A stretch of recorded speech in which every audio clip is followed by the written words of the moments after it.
If your Canadian visitor visa, study or work permit application has been refused, you now have 3 options. There are 3 R's that you need to remember. Which option is more appropriate will depend on the reasons of refusal. The first R is reconsideration. This is where you can request the visa office that process your application to reopen your application and reconsider the original decision. But this is up to the discretion of the visa office. They are not bound to reopen your file. So when can this be a good option? This can be tried when after receiving a refusal and checking your application, you're quite sure that the visa officer made some serious mistake. Let's say you attached excellent proof of funds with your original application, but the refusal letter says that your application has been refused because of your current financial situation, or you don't have any ties to Canada and the refusal letter states that you have very strong ties to Canada and none to your country of residence, whereas you did give evidence of strong ties to your country of residence in the original application and you don't have any relatives or any tie to Canada. An example of these ties to your country of residence could be in the form of family members, properties, an employment letter, proof of actively running a business,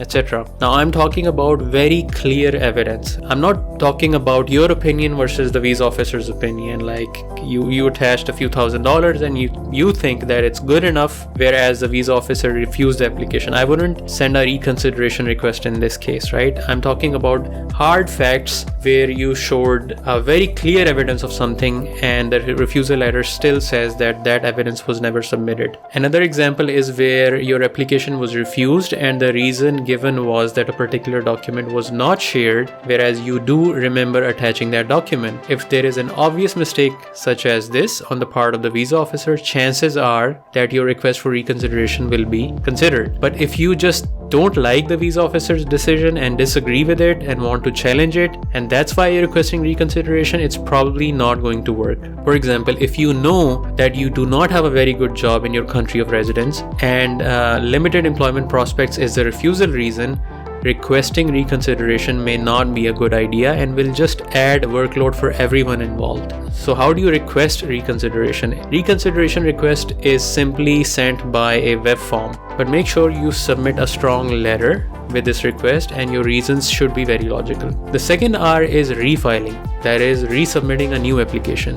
And since it will be a new application, you'll have to pay the application fee and it will be treated as a new application by the visa office and they will review it. They have to review it. Make sure you address the refusal reasons from the last application thoroughly in this application.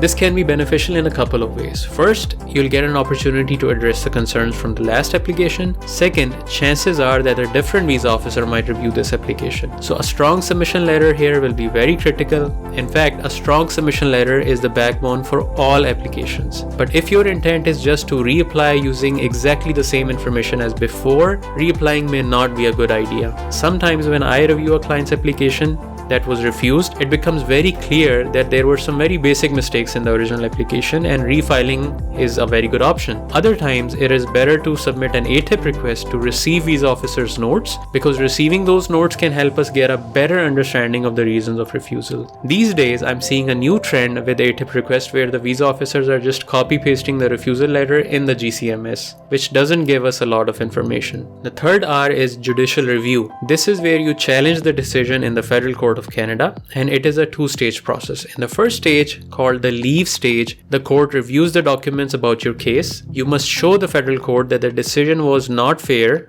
or reasonable, or that there was an error. If the court gives leave, it means that it agrees to examine the decision in depth. So if the leave is granted, the case moves to the second stage. In the second stage, the judge reviews your case and can render one of 2 decisions.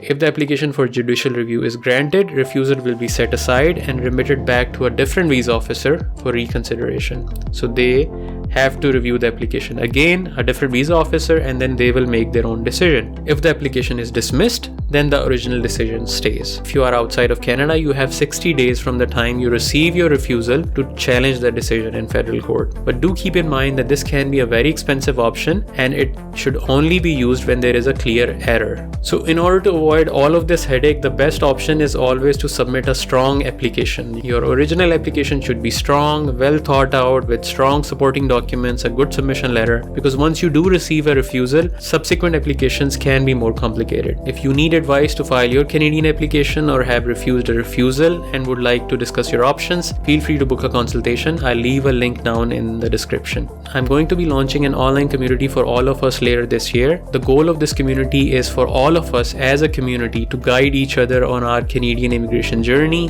whether you're coming to Canada for a visit, to study, to work, to live, or you're already in Canada and now you're looking for a job, you're looking for settlement options, and you want to invite over your parents, your family, your siblings. This community will give us a space to talk about these things while hanging out online, while trying to network with each other, having some fun. But this community is for those who are committed to achieving their goals. So there will be an application process for this community. If you're interested, I'd love for you to join, and I'll leave a link in the description to apply. Thank you so much. I'll see you in the next video.